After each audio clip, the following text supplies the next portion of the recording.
Olá, alunas e alunos da EJA, sejam bem-vindos à aula de hoje. Antes de iniciar propriamente a aula de hoje, eu gostaria de falar para vocês com relação aos resultados das eleições, né? Na aula passada, nós falávamos sobre pesquisas eleitorais. Muitos alunos, né, disse através da atividade, né, que não confiavam, né, em pesquisas eleitorais, que o resultado era falso, que havia, né, muita discrepância daquilo que realmente acontece.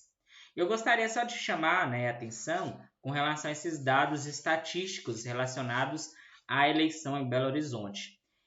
As principais pesquisas eleitorais acertaram na margem de erro, né? Ou seja, naquilo que era previsto, né?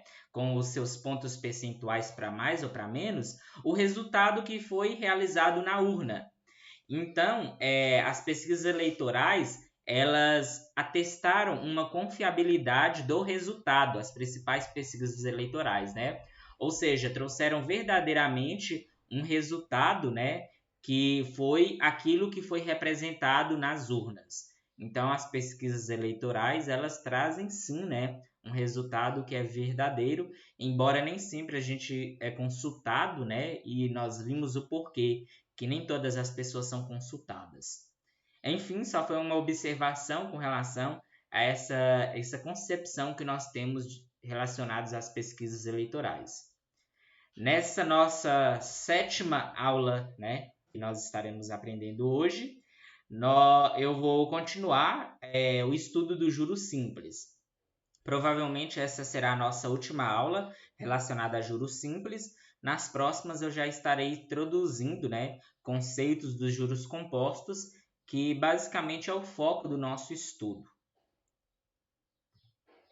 Nós estamos no mês da consciência negra. Eu gostaria de trazer uma frase muito marcante do Nelson Mandela. Diz que a educação é a arma mais poderosa que você pode usar para mudar o mundo. Então, tenhamos nessa consciência de que a educação é fundamental para que possamos transformar a nossa sociedade e a situação que nós vivenciamos atualmente. Trago a estrutura da aula 7, vou fazer duas observações importantíssimas, vou deduzir, né, a partir da fórmula geral, algumas particularidades, fazer 3 exemplos fundamentais e passar 3 exercícios como atividade. A entrega da atividade pode ser feita até a próxima terça-feira, dia 24 de novembro, naquele mesmo sistema que nós utilizamos, né? Enviando a resposta diretamente no meu privado. A primeira observação, em qualquer problema envolvendo juros, o período da taxa de juros e o tempo devem ser iguais. Pessoal, se eu estou em um período, se a minha taxa de juros está no período de ano, está relacionada ao ano, e o tempo está relacionado ao mês, vocês concordam comigo que não faz muito sentido eu jogar os valores que eu tenho diretamente na fórmula? Porque pensa só, se eu tenho a taxa em um certo período, eu estou tendo um tempo em um período diferente, eu estou calculando coisas sem sentido. Então, para me fazer um cálculo jogando, né, substituindo os valores numéricos diretamente lá nas variáveis da fórmula, eu preciso que o período da taxa de juros e do tempo sejam iguais. Vamos ver exemplos aqui.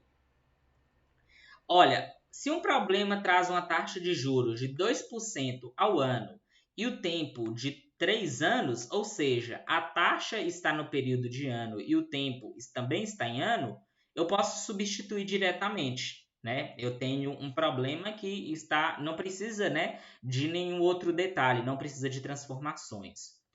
Se eu tenho um outro problema com a taxa de 4% ao mês e o tempo de um ano, aí não faz sentido eu fazer esse cálculo diretamente. Eu tenho que deixar tudo em mês ou tudo em ano. Aqui eu vejo que é mais fácil. Desculpa. Só uma dúvida rapidinho.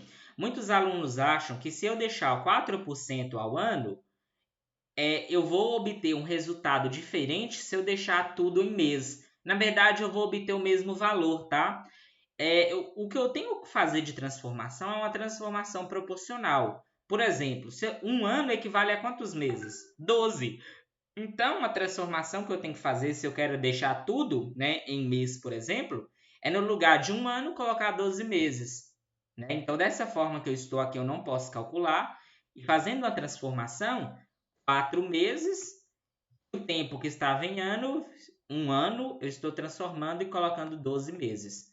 Desculpa, porque um ano representa 12 meses, né? Então, aí ficou legal. Dessa forma, eu posso calcular. A segunda observação que eu faço é que nós vimos como encontrar o valor das variáveis juros e montante.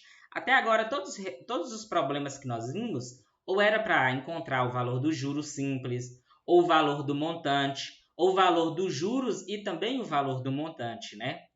Agora, se eu quiser encontrar o valor do capital, da taxa ou do tempo, se o problema quiser que eu descubra o valor do capital e se eu já tiver, por exemplo, o valor dos juros, né?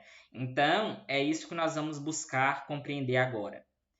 Qual a taxa de juros simples de uma movimentação cujo capital é de R$100, aplicado a juros simples durante 5 meses, produz R$50 de juros? Pessoal, se vocês acham que eu estou falando muito rápido, né? Eu gostaria que vocês, em vários problemas de matemática, até eu, quando estou ouvindo, né, ou assistindo alguma questão, né, alguma resolução de problemas de matemática, eu vou pausando aos poucos, vou compreendendo aquilo que está sendo dito, tá? Então, convido vocês a também estarem pausando, né, e retomando novamente a gravação para que vocês possam entender melhor. Então, nesse exemplo, nós vamos usar essa fórmula geral, que é aquela que nós conhecemos, né? Juros é igual capital vezes a taxa vezes o tempo. Com essa fórmula, eu consigo resolver, com essa fórmula, é a fórmula do montante, né? Eu consigo resolver todos os problemas de juros, né? Então, essa fórmula é uma fórmula geral. Tá aí o exemplo, o exemplo que nós acabamos de ler, nós vamos definir as variáveis. O capital é de R$100, os juros é de R$50. Observe que agora eu tenho o valor dos juros. O montante é insignificante aqui, porque não pediu montante, nem trouxe valor de montante. A taxa é aquilo que eu estou querendo descobrir, né? Qual a taxa de juros? O tempo são 5 meses. Como aqui eu só tenho em mês, provavelmente não, né? Oficialmente eu posso dizer com toda certeza que a taxa ela também vai sair em mês. Então, eu posso substituir diretamente na fórmula. Então, os juros R$50 igual o capital, que é 100, vezes o I, que eu não sei ainda, então vou manter o I, vezes o tempo, que é 5. Então, vou permanecer com 50 igual. Vocês conhecem, né, aquela expressão, a ordem do produto, a ordem dos termos no produto não altera, né, o resultado? Então, se eu multiplicar aqui 100 vezes 5, eu vou obter, né, normalmente aqui a expressão. Então, eu vou multiplicar esses dois valores aqui e depois eu vou multiplicar pelo I. Então, 100 vezes 5, 500, vezes o I. Não sei se todos estão lembrando, mas quando nós estudamos expressões numéricas, né, expressões algébricas, nós costumamos dizer, né? Se está multiplicando, eu posso passar dividindo. Ou se está dividindo, eu posso passar multiplicando. Se está subtraindo, eu posso passar somando, né? Essa expressão que a gente sempre escuta, né? Que a gente costuma bastante falar. É claro que tem um sentido matemático por trás. Então, aqui, se está multiplicando o 500 vezes o i, eu quero isolar essa variável i, tá? Então, eu vou passar os 500 dividindo. Então, vai ficar 50 sobre 500 igual a i. Se eu fizer na calculadora 50 dividido por 500, eu vou obter 0,1. Todas as vezes que eu estou procurando uma taxa de juros, tá? Eu vou obter primeiro uma representação decimal dessa taxa.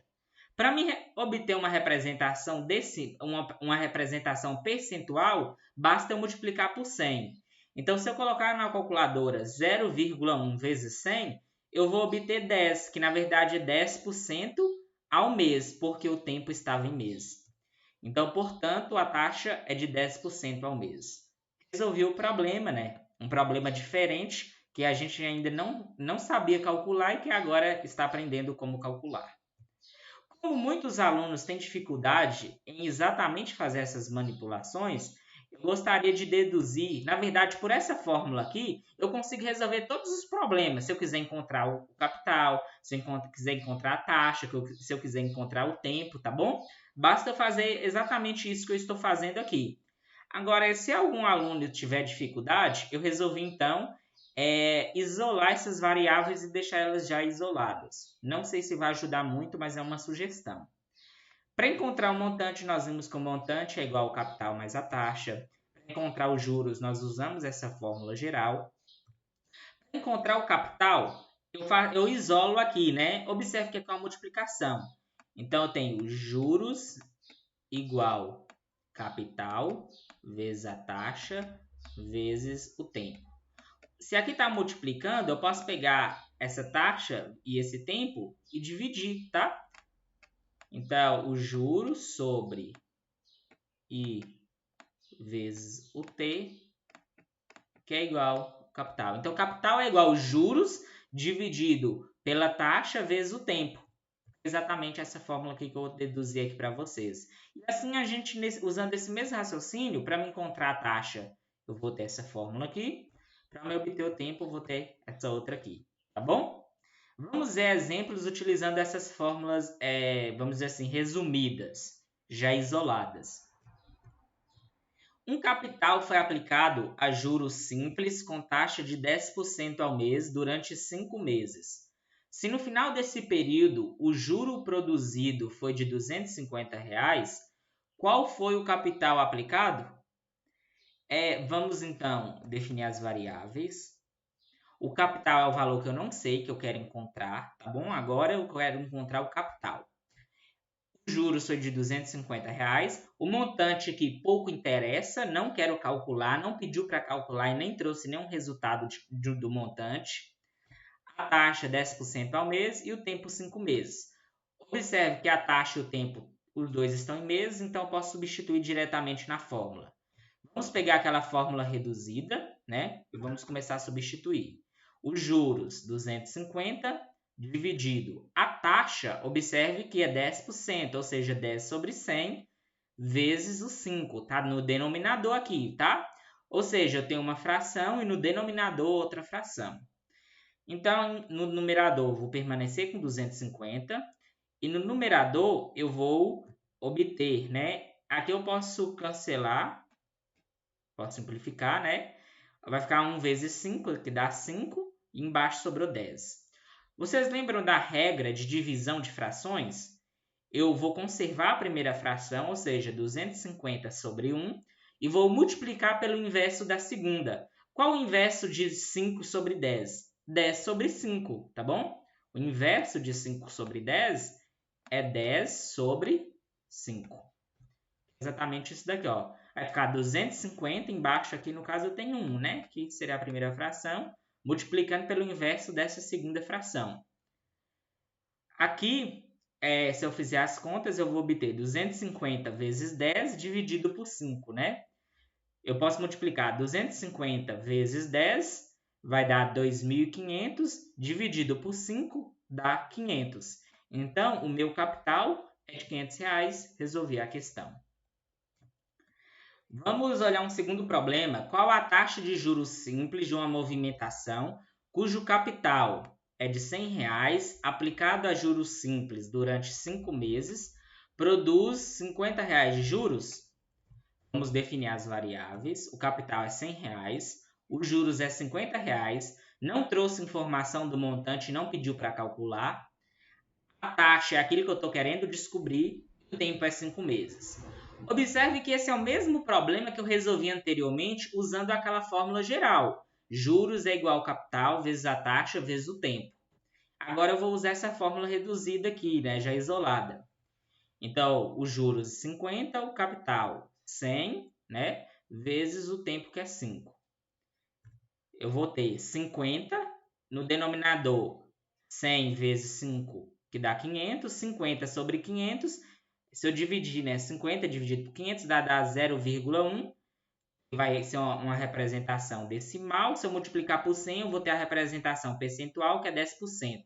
Como o tempo está em mês, a taxa também vai estar em mês ao mês. Então, portanto, a taxa é de 10% ao mês. Eu percebi, né, que aparentemente, usando já essa fórmula isolada, vai dar menos contas no caso da taxa, por exemplo. O terceiro e último problema é uma aplicação do capital de R$ 1.000, a juros simples de 3% ao mês, gerou um montante de R$ 1.360.